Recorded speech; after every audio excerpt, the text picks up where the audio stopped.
second half, you guys gave up points first half. Second half, you started off strong, then their last two drives. The difference between the early part of the second half and the last 5 minutes.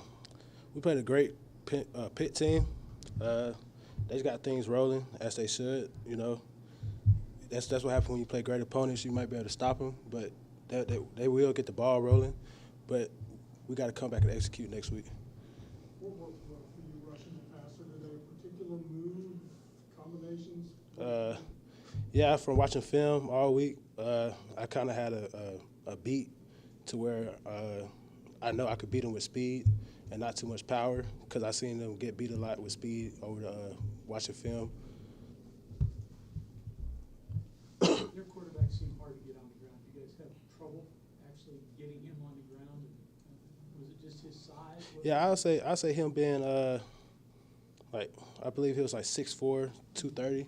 That's a pretty big quarterback. So I'll say, yeah, it was kind of hard to get him down. Were you expecting him to scramble as much and run around as much? He doesn't have a rep? Nah, we really wasn't expecting him to. The first time I saw him run, that kind of surprised me, because we really didn't see him run like that watching film. And, yeah. What was the game plan for Reed? Keep him contained.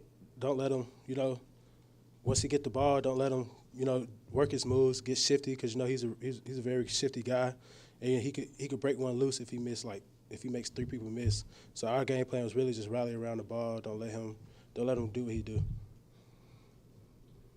Nerves for you starting this game? I mean, you played a lot the last two, but was it different starting? I wouldn't say I was nervous. I just say I had a little bit of butterflies. Just off, it's my first big rivalry game besides that Penn State game, and especially I was starting. Yeah, I had a little bit of butterflies, but I wouldn't say nervous. It can be difficult to balance containing a running back, kind of playing a control game, Mm-hmm. versus getting upfield, rushing the passer. Any keys and things that you were able to do, one versus the other, or how did you balance that? Can you ask that again? You mentioned containing a running back, controlling out versus getting upfield to rush the passer. It can be tough to balance those sometimes. What did you do to keep that in balance? Because you did both well. That's really off of watching film throughout the week, seeing the quarterback escape lane. His escape lane was, if he did decide to run it, he was escaping through the B gap. So our coaches was very adamant on us rushing up high and falling back inside, because he'll drop back and just hit the B gap.